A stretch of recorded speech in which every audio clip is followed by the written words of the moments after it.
नमस्ते प्यारे दोस्तों। आपका जो इंतज़ार था राजस्थान पुलिस भर्ती परीक्षा 2025 का, वो अब जाकर कंप्लीट हुआ। राजस्थान सरकार अर्थात महानिदेशक पुलिस विभाग राजस्थान जयपुर के द्वारा 9 अप्रैल 2025 को कांस्टेबल भर्ती परीक्षा 2025 के लिए नोटिफिकेशन जारी कर दिया गया है।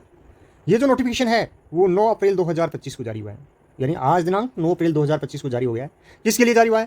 कांस्टेबल भर्ती परीक्षा 2025 के लिए। और कितनी वैकेंसी के लिए जारी हुआ है? ये लगभग 9000 वैकेंसीज के लिए जारी हुआ है। बहुत सारी वैकेंसी है दोस्तों। अच्छी तैयारी करके अपनी मंजिल को आप प्राप्त कर सकते हो या राजस्थान पुलिस के अंदर आप भर्ती हो सकते हो।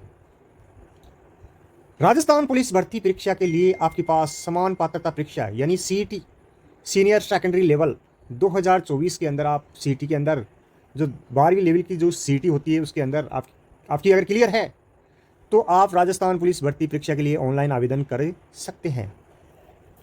क्या कर सकते हैं? ऑनलाइन आवेदन कर सकते हैं। आप अपनी एसएसओ आईडी के माध्यम से या एसएसओ ऑनलाइन आईडी के माध्यम से या आप इमित्र के माध्यम से 28 अप्रैल 2025 से 17 मई 2025 तक आवेदन कर सकते हैं। आवेदन के लिए आपको 20 दिन दिए जाएंगे। 17 मई 2025 अंतिम तिथि होगी आवेदन की। उसके बाद आपको 3 दिन के लिए जो आवेदन है उनमें संशोधन के लिए 3 दिन दिए जाएंगे। अगर आप संशोधन करना चाहते हो तो 300 रुपये की फीस जमा करवाकर आप संशोधन कर सकते हो।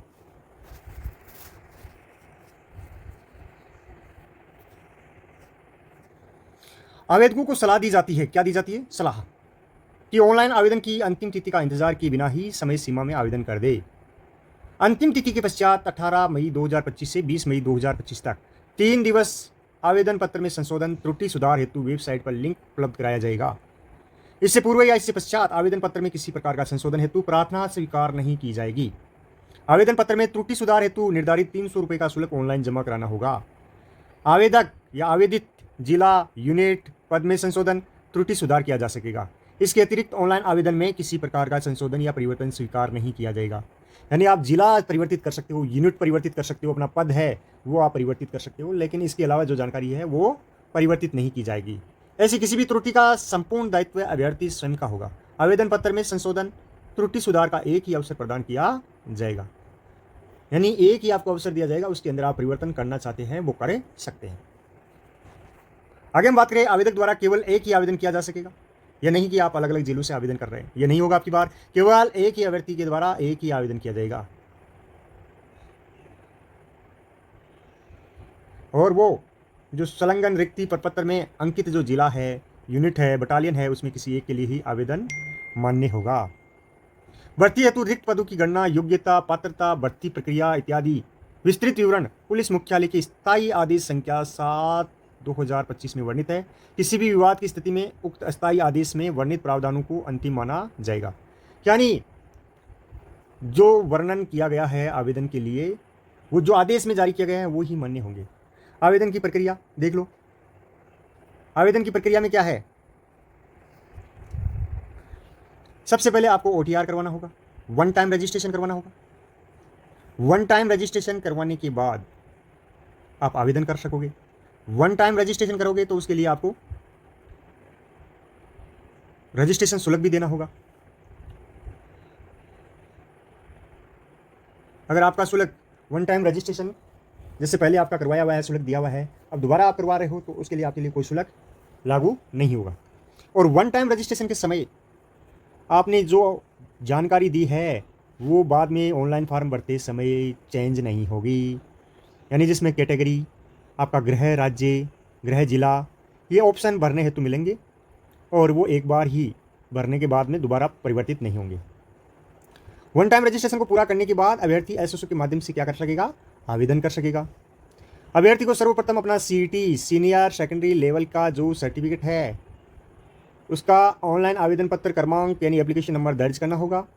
सीईटी का ऑनलाइन आवेदन पत्र अपनी एसएसओ आईडी लॉगिन करके रिक्वायरमेंट पोर्टल में माई रिक्वायरमेंट ऑप्शन पर क्लिक करके प्राप्त कर सकता है।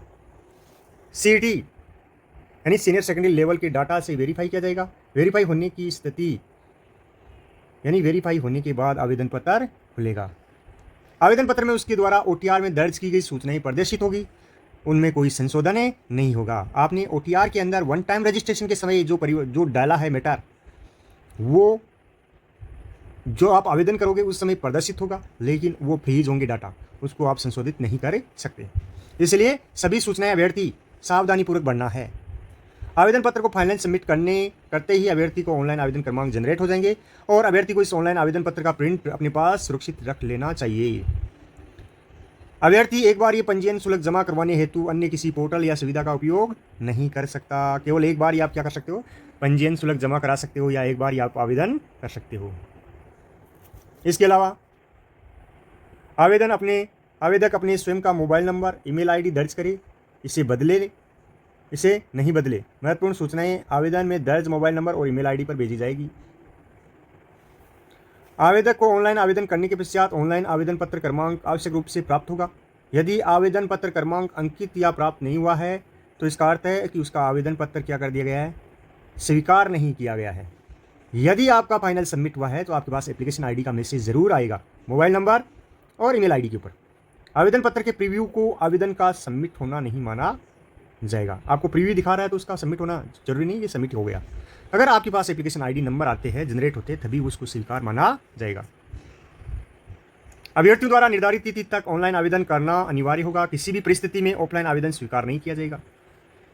आवेदक को आवेदन करते समय किसी प्रकार की कोई समस्या हो तो रिक्वायरमेंट एक्सट्रैक्ट 2 में दिए गए हेल्प डेस्क नंबर पर कॉल करके या ईमेल पर संपर्क करके आप जानकारी प्राप्त कर सकते हो, जिसमें मोबाइल नंबर है, हेल्पलाइन नंबर जारी किए गए हैं, उनसे आप संपर्क कर सकते हो। आवेदन भरने और परीक्षा शुल्क जमा कराने हेतु 50 रुपये संबंधित ई-मित्र कियोस्क को सेवा शुल्क के रूप में दे होंगे, जिसकी कियोस्क द्वारा रसीद प्राप्त की जाएगी।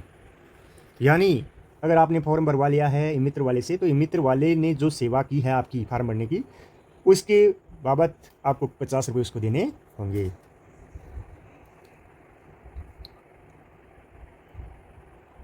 अब एक चीज़ इसमें बहुत ही अच्छी बात बताई गई है जो हर अभ्यर्थी को जानना जरूरी है। ऑनलाइन भरे गए आवेदन पत्र का लिया हुआ प्रिंट शारीरिक दक्षता यानी आपका जो फिजिकल परीक्षा होगी उस समय आपको साथ में लाना होगा। जब आपका फिजिकल होगा उस समय आपको ऑनलाइन आवेदन पत्र जो आपने आवेदन किया है उसकी जो प्रिंट है वो साथ में लाना होगा।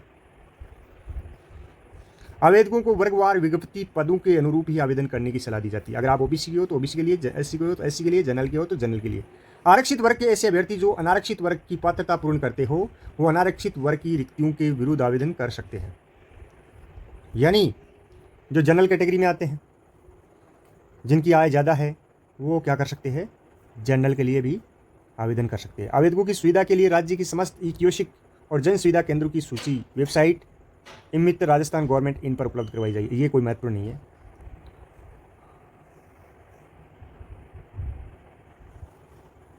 ऑनलाइन एप्लीकेशन फॉर्म में समस्त वांछित सूचना अवश्य अंकित करें।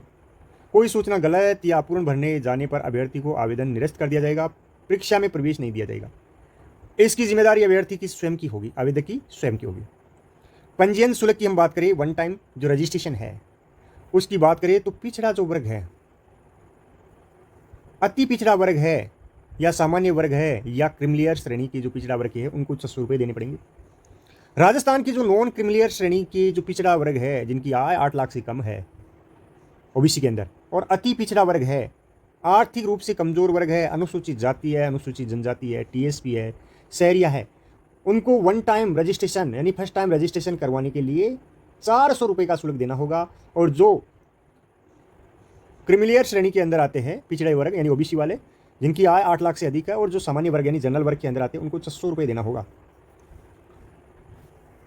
आगे हम बात करें सीईटी परीक्षा के लिए ऑनलाइन आवेदन करने के दौरान एक बार ये पंजीयन प्रणाली लागू होने के कारण इस आवेदन को भरते समय अलग से कोई पंजीयन शुल्क नहीं लिया जाएगा। यानी सीईटी के समय आपने ऑनलाइन आवेदन किया था और आपको एक बार ये पंजीयन प्रणाली यानी वन टाइम रजिस्ट्रेशन आपने किया होगा, उस समय आपने पंजीयन शुल्क दिया होगा। जैसे नॉन क्रिमिलियर ओबीसी वाले जिन्होंने 400, एससी एसटी वाले 400, और जो जनरल वाले हैं या क्रिमिलियर श्रेणी के जो ओबीसी के कैंडिडेट्स हैं उन्होंने 600 रुपये दिए थे। अब उनको दोबारा शुल्क देने की जरूरत नहीं है। ये इतना कोई महत्वपूर्ण नहीं है। भर्ती हेतु रिक्त पद जिला यूनिट में संधारित रोस्टर पंजिका के अनुसार वर्गवार रिक्त पदों की गणना निम्नानुसार की गई है। इन पदों को उत्कर्ष खिलाड़ी के कोटे के लिए 2% पद सम्मिलित हैं। यानी कोई खिलाड़ी है किसी भी वर्ग का जिसने राष्ट्रीय स्तर, अंतर्राष्ट्रीय स्तर, राज्य स्तर पर खेलों में प्रदर्शन किया है, तो उसको 2% स्पेशल आरक्षण मिलेगा और उसके लिए अलग से पद सर्जित किए गए हैं, जिसके लिए अलग से विज्ञप्ति जारी कर पृथक से आवेदन पत्र आमंत्रित किए जाएंगे। अलग से इनके जो उत्कृष्ट खिलाड़ी है उनके लिए अलग से आवेदन मांगे जाएंगे। सामान्य क्षेत्र, टीएसपी क्षेत्र के लिए पुलिस है, आरएसी है, एमबीसी है, इंटेलिजेंस कांस्टेबल है, जिसके अंदर सामान्य, चालक, बैंड, रिक्त पदों का विवरण संलग्न है। यानी टीएसपी, नॉन टीएसपी के अंदर जो जितने भी ये कांस्टेबल वगैरह, आरएसी के कांस्टेबल है, जनरल कांस्टेबल है, चालक है, बैंड है, इनके जो पद है वो अलग से एक टेबल है नीचे दी गई है, उस टेबल के अंदर दर्शाए गए हैं। महिलाओं की हम बात करें आरक्षण की, तो महिला अभ्यर्थियों को 33% आरक्षण दिया गया है। यानी 100 में से 33 पद महिलाओं के लिए क्या है, आरक्षित है। इनमें तो महिलाएं सेलेक्ट होगी और जो ऊपर वाले जो बच्चे भी है वो भी महिलाएं उनमें भी भाग ले सकती है या लेगी, क्योंकि लड़के तैयारी तो करते हैं नहीं, आजकल लड़कियां ही तैयारी करती है, इसके कारण लड़कियां ही ज़्यादा सेलेक्ट होती हैं। राज्य सरकार की अधिसूचना संख्या F2A-DOP 1/10/2024 के अनुसार सीधी भर्ती में महिलाओं के लिए 33% आरक्षण में से 8%, जो 33% आरक्षण है उसमें से 8% जो आरक्षण है वो विधवाओं के लिए, 2% है विच्छिन्न महिला जो तलाकशुदा है उनके लिए। विधवा विच्छिन्न महिला अभ्यर्थी की चयन प्रक्रिया राज्य सरकार के प्रपत्र जो क्रमांक है उनके अकॉर्डिंग की जाएगी। भूतपूर्व सैनिकों की हम बात करें तो भूतपूर्व जो सैनिक है उनके लिए 12.5 यानी 12.5% या 12.5% जो पद है वो रिजर्व रखे गए। यानी कुल पदों में से 12.5% भूतपूर्व सैनिकों के लिए या एक्स सर्विसमैन के लिए है। इनमें भी अलग अलग कैटेगरीज होगी। आगे हम बात करें टीएसपी क्षेत्र, अनुसूचित जाति और जनजाति के लिए। जो टीएसपी क्षेत्र है उसके अंदर अनुसूचित जाति और जनजाति के लिए, यानी राज्य सरकार की जो अधिसूचना है दिनांक 4 जुलाई 2016, दिनांक 1 जून 2018 के प्रावधानों के अनुसार जिन क्षेत्रों को ट्राइबल सब प्लान एरिया के अंतर्गत सम्मिलित किया गया है, यानी टीएसपी के अंदर ट्राइबल जो जनजातीय क्षेत्रों के अंदर जिनको सम्मिलित किया गया है उनके पदों में अनुसूचित जनजाति हेतु 45% और अनुसूचित जाति हेतु 5% पद और शेष 50% अनारक्षित पद केवल स्थानीय अभ्यर्थी के लिए आरक्षित किए गए। जैसे डूंगरपुर बांसवाड़ा की बात करें, हम बारा की बात करें, तो उसके अंदर क्या है कि जो पद है उन क्षेत्रों के अंदर टीएसपी एरिया के अंदर, उन टीएसपी एरिया के जो कुल पद है उनका 45% तो एसटी के लिए है। यानी 100 में से अगर 100 पद है तो 45 कैंडिडेट एसटी के सेलेक्ट होंगे और 5 कैंडिडेट एससी के सेलेक्ट होंगे, और शेष जो 50% या जो 50 वैकेंसीज है उनके ऊपर अनारक्षित जो जिनको आरक्षण नहीं है वो जो स्थानीय जो उन लोकल जिलों के जो लोग हैं उनके लिए आरक्षित होंगे। यानी नॉन टीएसपी वाले कैंडिडेट्स टीएसपी एरिया के अंदर सेलेक्ट नहीं होंगे या उन पदों का कोई फायदा नहीं उठा पाएंगे। इनकी भी अलग से टेबल दी गई है, अलग अलग पदों की अलग अलग जिलों की सूचना दी गई है। अनुसूचित जाति और अनुसूचित जनजाति व पिछड़ा वर्ग के लिए आरक्षण का लाभ दिया जाएगा। यानी जो एससी एसटी और ओबीसी है उनको आरक्षण का क्या दिया जाएगा, लाभ दिया जाएगा। नॉन क्रिमिलियर है उसकी आय 8 लाख रुपए मानी गई है। अगर किसी कैंडिडेट की 8 लाख से या अधिक है आय, या किसी कैंडिडेट के पिता की आय 8 लाख से अधिक है तो उसको क्रिमिलियर के अंदर माना जाएगा और उसको जनरल के अंदर मान लिया जाएगा। 8 लाख या 8 लाख से कम है उन्हें आर्थिक रूप से कमजोर वर्ग के अभ्यर्थी मानते हुए 10% आरक्षण देगा। ये कौन से है, ये है EWS यानी इकोनॉमिक वीकर सेक्शन। जनरल के अंदर 10% स्पेशल आरक्षण, जनरल की जो जिनकी आय 8 लाख से कम है उनको ये 10% आरक्षण स्पेशल दिया गया है। उत्कृष्ट खिलाड़ियों के लिए 2% है ही। आगे हम बात करें राजस्थान के जो बाहर के अभ्यर्थी है, राजस्थान राज्य के अलावा अन्य राज्यों की अनुसूचित जाति, अनुसूचित जनजाति, पिछड़ा वर्ग, अति वर्ग, पिछड़ा वर्ग, आर्थिक रूप से कमजोर वर्ग के अभ्यर्थी को सामान्य वर्ग का अभ्यर्थी माना जाएगा। अगर कोई राज्य से बाहर के अभ्यर्थी है वो जनरल के अंदर फॉर्म भर सकते हैं। यानी जनरल के जनरल कैटेगरी के लिए अप्लाई कर सकते हैं। बिहार, यूपी, पंजाब, हरियाणा, उनके जो कैंडिडेट्स है वो जनरल के लिए केवल अप्लाई कर सकते हैं, SC ST और OBC के लिए अप्लाई नहीं कर सकते। वेतनमान की हम बात करें तो राजस्थान पुलिस का जो वेतनमान है वो 14,600 रुपये है। 2 साल के लिए 14,600 रुपये मिलेंगे केवल, और उसके बाद में जो आपका DA HRE वगैरह वो बढ़कर लगभग 30,000 रुपये के आसपास हो जाएंगे। यानी राजस्थान पुलिस का जो पद है उसको वेतन की जो श्रृंखला L5 है उसके अंदर रखा गया है। भर्ती हेतु पात्रता योग्यता जो छूट है उसकी हम बात करें तो न्यूनतम शैक्षिक योग्यता की हम बात करें, शैक्षणिक 12वीं कक्षा, सीनियर सेकेंडरी या 12वीं कक्षा किसी भी मान्यता प्राप्त स्कूल से। इसके ऊपर एक पॉइंट नंबर 1 है, अभ्यर्थी भारत का नागरिक हो या नेपाल भूटान का प्रजनन नागरिक होना चाहिए। अभ्यर्थी को देवनागरी लिपि यानी हिंदी लेखन का व्यावहारिक ज्ञान और राजस्थान की संस्कृति का ज्ञान होना आवश्यक है। कांस्टेबल ड्राइवर की हम बात करें तो ड्राइवर पद की पात्रता हेतु आवेदक के पास जो लाइसेंस है LMV और HMV, ये दोनों वैध ड्राइविंग लाइसेंस दिनांक 1 जनवरी 2026 से 1 वर्ष पूर्व का बना होना आवश्यक है। अगर आपके पास 1 जनवरी 2026 से 1 वर्ष पहले यानी 1 जनवरी 2025 से पहले बने हुए जो आपके पास लाइसेंस है, हेवी लाइसेंस, वो ही कैंडिडेट्स कांस्टेबल ड्राइवर के लिए अप्लाई कर सकते हैं। आयु सीमा की हम बात करें तो 1 जनवरी 2026 को आधार मानकर उनकी क्या की जाएगी, आयु की गणना की जाएगी। जैसे सामान्य वर्ग का कोई पुरुष है या महिला है, वो 1 जनवरी 2008 से पहले के कोई कैंडिडेट है,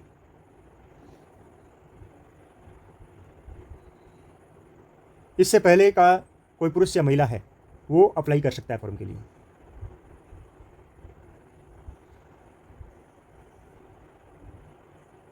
यानी पुरुष 2 जनवरी 2002 से और महिला 2 जनवरी 1997 से पहले अगर जन्मे है तो वो फॉर्म अप्लाई नहीं कर सकते। जिनकी डेट ऑफ बर्थ 2002 से लेकर 2008 तक है वो पुरुष अप्लाई करेंगे जनरल के लिए, और जिन महिलाओं की 1997 से 2008 के बीच में वो महिलाएं अप्लाई करेगी जनरल के लिए। अब EWS SC ST और OBC MBC की बात करें तो इनके अंदर क्या है कि जिन पुरुष कैंडिडेट्स की या मेल कैंडिडेट की डेट ऑफ बर्थ 1997 से लेकर 2008 तक है वो अप्लाई करेंगे, और महिला 1992 से लेकर 2008 तक जिनकी डेट ऑफ बर्थ है वो अप्लाई करेगी। EWS SC ST और OBC और MBC की। राज्य सरकार के जो कर्मचारी है, मर्द पुलिस अधिकारियों के जो बच्चे हैं या कर्मचारियों के आश्रित हैं, वो मेल कैंडिडेट के लिए 1999 से लेकर 2008 के बीच में डेट ऑफ बर्थ होनी चाहिए, और फीमेल कैंडिडेट के लिए 1994 से 2008 के लिए होनी चाहिए। भूतपूर्व सैनिक की हम बात करें तो ये 1983 से, चाहे महिला हो चाहे पुरुष हो, वो 2008 तक के बीच में डेट ऑफ बर्थ है, वो भूतपूर्व सैनिक क्या कर सकते हैं, इस फॉर्म के लिए अप्लाई कर सकते हैं। ये कांस्टेबल चालक आवेदकों के लिए आप देख सकते हो। आधार 1 जनवरी 2008 को माना गया। इसके बाद में अगर कोई पुरुष और महिला की डेट ऑफ बर्थ है तो वो अप्लाई नहीं करेंगे, क्योंकि वो आयु के अंदर काफ़ी छोटे हैं, और ये अधिकतम आयु तिथि है, पुरुषों की ये है और महिलाओं की ये है। चालक आवेदकों के लिए है। जो कैंडिडेट चालक के लिए या ड्राइवर के लिए आवेदन करते हैं वो अपनी डेट ऑफ बर्थ अगर SC ST OBC का है तो इसके अंदर मिलान कर ले 94 और 89 वाली, और जो मर्द पुलिस अधिकारियों कर्मचारियों की आश्रित है वो ये जो थर्ड वाला कॉलम है वो इसमें मिलान कर ले, और जो एक्समैन है वो इसके लिए लास्ट वाला कॉलम है। अब फिजिकल मापदंड की हम बात करें, अब की बार राजस्थान पुलिस के अंदर सबसे पहले फिजिकल होगा और उसके बाद में रिटर्न टेस्ट होगा। राजस्थान पुलिस अधीनस्थ सेवा नियम 1989 के तहत न्यूनतम ऊंचाई की हम बात करें तो सामान्य क्षेत्र के जो पुरुष है 168 सेंटीमीटर इसकी ऊंचाई होनी चाहिए, और महिलाओं के लिए 152 सेंटीमीटर ऊंचाई होनी चाहिए।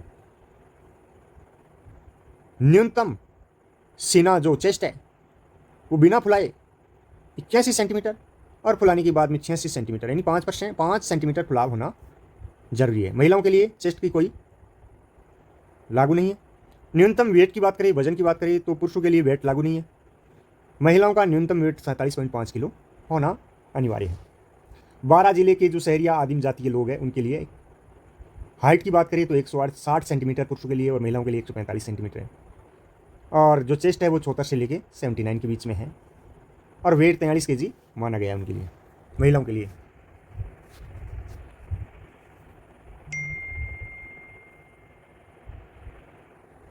यदि सामान्य क्षेत्र के लिए उपरोक्त वर्णित शारीरिक मानदंडों के अनुसार अनुसूचित जाति अनुसूचित जनजाति के अभ्यर्थी उपलब्ध नहीं होते हैं तो उन्हें ऊंचाई और सीने में 5 सेंटीमीटर की छूट दे।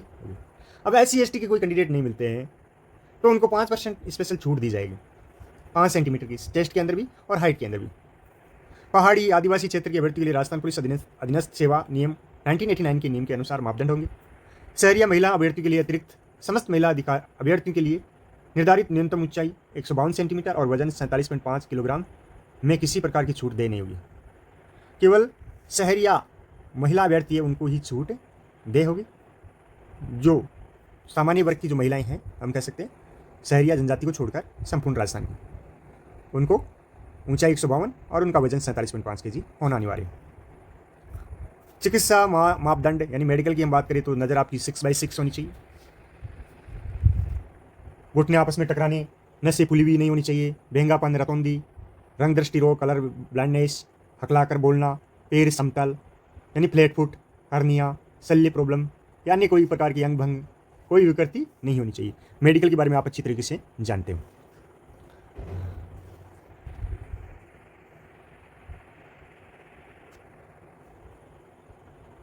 नियुक्ति के लिए अयोग्यताएं 1 जून 2002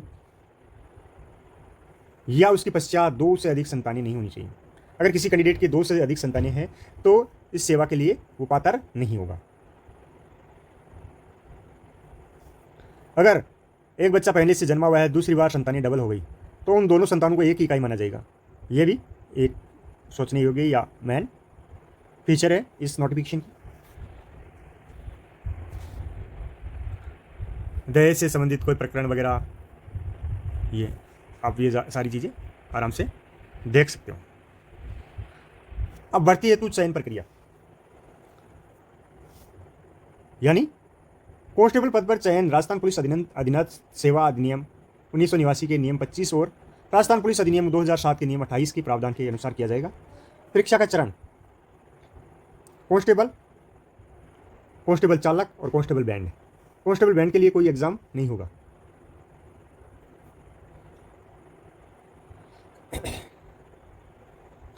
सामान्य जो कांस्टेबल है उसके लिए 150 ओमार बेस्ड 150 अंक का ओमार बेस्ड टेस्ट होगा और कांस्टेबल चालक के लिए भी 150 का टेस्ट होगा। कांस्टेबल बैंड के लिए टेस्ट नहीं होगा। शारीरिक दक्षता यानी फिजिकल पीईटी या पीएसटी की हम बात करें तो फिजिकल तीनों के अंदर लागू रहेगा। दक्षता परीक्षा है वो कांस्टेबल सामान्य में नहीं होगी। चालक के लिए 30 नंबर के लिए उसकी जो दक्षता परीक्षा है, या हम कह सकते हैं कि चालक को दक्षता परीक्षा के माध्यम से गुजारा जाएगा और उसको उस परीक्षा के माध्यम से या उस ट्रेनिंग के माध्यम से वो 30 नंबर जो अंक है वो इसके ऐड होंगे। उसी प्रकार जो बैंड है यानी उन जो एग्ज़ाम होगी बैंड बजवाया जाएगा। अगर अच्छा बजाता है तो 30 नंबर मिल जाएंगे, नहीं तो 30 नंबर नहीं मिलेंगे। विशेष योग्यता की हम बात करें, होमगार्ड, पुलिस से संबंधित विषयों में डिप्लोमा, उनको सामान्य कांस्टेबल के लिए 20 नंबर, एनसीसी है, होमगार्ड है, उनको 20 नंबर अतिरिक्त दिए जाएंगे प्रमाण पत्र के आधार पर। कांस्टेबल चालक के लिए मान्य नहीं होगा और कांस्टेबल बैंड के लिए भी ये मान्य नहीं होगा। तो इस प्रकार सामान्य कांस्टेबल है उसका जो नंबरिंग जो कैलकुलेशन है वो 170 का होगा, कांस्टेबल चालक का 180 का होगा और कांस्टेबल बैंड का मात्र 30 अंक का रहेगा। लिखित परीक्षा की हम बात करें तो लिखित परीक्षा 150 अंकों की होगी और प्रत्येक प्रश्न का सही उत्तर देने पर 1 अंक दिया होगा। गलत उत्तर देने पर प्रश्न के लिए निर्धारित अंक का 25% अंक काट लिया जाएगा। रीजनिंग सामान्य जो मैथ्स है, कंप्यूटर है, वो 60 नंबर की होगी, 60 प्रश्न होंगे और 60 नंबर की होगी। सामान्य ज्ञान, सामान्य विज्ञान, सामाजिक विज्ञान, समसामयिक जो करंट के मामले हैं, महिलाओं और बच्चों के राइट्स, राजस्थान सरकार द्वारा प्रचलित सरकारी जो स्कीम्स है, संस्थाओं से संबंधित जो इन्फॉर्मेशन है उसके जो 45 क्वेश्चन होंगे और 45 नंबर के होंगे। राजस्थान का इतिहास, संस्कृति, कला, भूगोल, राजनीति, आर्थिक स्थिति, उनके 45 प्रश्न होंगे और अंक होंगे 45, यानी टोटल 150 क्वेश्चन होंगे। 60 क्वेश्चंस रीजनिंग और मैथ्स के, 45 क्वेश्चंस जनरल साइंस और करंट अफेयर्स और वुमेंस एंड चाइल्ड राइट्स के होंगे। और जो राजस्थान का जीके है उसके 45 क्वेश्चन होंगे 45 नंबर के। टोटल क्वेश्चन 150 और टोटल नंबर 150 के होंगे। लिखित परीक्षा के प्रश्न पत्र उत्तीर्ण होने के लिए सामान्य आर्थिक रूप से कमजोर वर्ग और पिछड़ा वर्ग और अति पिछड़ा वर्ग के अभ्यर्थियों के लिए कुल 40% प्राप्तांक, यानी आपको अगर सफल होना है तो 40% या 40% से अधिक अंक लाने होंगे। अगर आप जनरल के हो, ओबीसी के हो, तो अगर आप SC ST के हो तो 36% आपके लिए लागू होगा। अगर आपके 36% से कम है तो आप क्वालिफाई नहीं हो पाओगे। ट्राइबल सब प्लान क्षेत्र यानी जो TSP एरिया है उनके अभ्यर्थी के लिए न्यूनतम जो नंबर की जो सीमा है वो मान्य लागू नहीं है। भूतपूर्व सैनिक जो एक्समैन या सर्विसमैन है वो लिखित परीक्षा में उत्तीर्ण होने के लिए संबंधित वर्ग के निर्धारित उत्तीर्णमान का समग्र रूप से 5% छूट दी जाएगी इनको। लिखित परीक्षा ओमार बेस्ड होगी और लिखित परीक्षा में पदवार, वर्गवार, महिला, पुरुष रिक्तियों की 5 गुना अभ्यर्थी को उत्तीर्ण किया जाएगा। अगर आपने लिखित टेस्ट के अंदर जो टेस्ट दिया है उस टेस्ट के अंदर 5% जो अभ्यर्थी है, कैंडिडेट्स है, उनको क्वालिफाई किया जाएगा। उसको यूनिट, बटालियन, नोटिस बोर्ड पे चस्पा कर दिया जाएगा या www.police.rajasthan.gov.in पर क्या कर दिया जाएगा, जारी कर दिया जाएगा। लिखित परीक्षा के प्राप्तांक के अंतिम चयन के लिए सम्मिलित किया जाएगा। लिखित परीक्षा के जो प्राप्तांक है उसके आधार पर अंतिम चयन के लिए उसको सम्मिलित कर लिया जाएगा। आवेदकों के लिए लिखित परीक्षा माह जून जुलाई के अंदर यानी जून जुलाई 2025 के अंदर आयोजित की जाएगी। उसके लिए सूचना समाचार पत्रों और वेबसाइट पर तक से जारी कर दी जाएगी। अब कांस्टेबल बैंड के लिए लिखित परीक्षा आयोजित नहीं की जाएगी। शारीरिक दक्षता सेम रहेगी। कांस्टेबल चालक 5 किलोमीटर की दौड़ 25 मिनट में और महिलाओं को 35 मिनट में और भूतपूर्व सैनिकों उनको 30 मिनट के अंदर कंप्लीट करनी होगी। यानी दौड़ 5 किलोमीटर वाली है। इसके अंदर शारीरिक मापतौल ही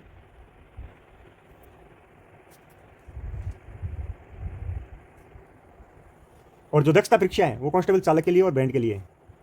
चालक को गाड़ी वगैरह जो चलाने के लिए मिलेगी और चला के दिखानी पड़ेगी कि इसको दक्षता है या नहीं है।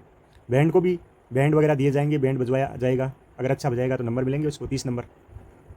30 नंबर में से सबसे अच्छा बजाएगा उसको 30 मिल जाएंगे। थोड़ा मीडियम रहेगा उसको 15 मिल जाएंगे। वो आगे ऐड हो जाएंगे जो लास्ट जो आपकी मेरिट बनेगी उसके अंदर। ड्राइविंग लाइसेंस आपको पता है 1 जनवरी 2026 से पूर्व का होना चाहिए, 25 से पूर्व का होना चाहिए और 26 से 1 वर्ष पूर्व का होना चाहिए। विशेष योग्यता, अगर आपके पास NCC का सी प्रमाण पत्र है, सी सर्टिफिकेट है तो 10 नंबर मिल जाएंगे, बी है तो 8 नंबर मिल जाएंगे और ए है तो 6 मिल जाएंगे। होमगार्ड के अंदर आपने 3 वर्ष तक सेवा की है तो 10 नंबर, 2 वर्ष किए तो 8 नंबर और 1 वर्ष किए तो 6 नंबर।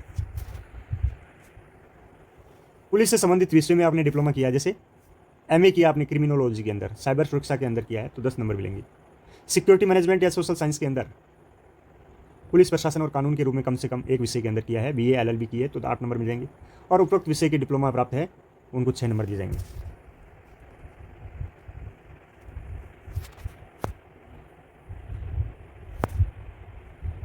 इस प्रकार दोस्तों हमने देखा जो ये नोटिफिकेशन है जारी किया गया था राजस्थान पुलिस विभाग के द्वारा, इसमें 9000 के आसपास वैकेंसीज हैं। सारे दोस्तों बढ़िया तरीके से तैयारी करो और अपनी मंजिल को आप आसानी से प्राप्त कर सकते हो। अब देखो ये थोड़ी सी टेबल है, इसको भी आप थोड़ा देख लो।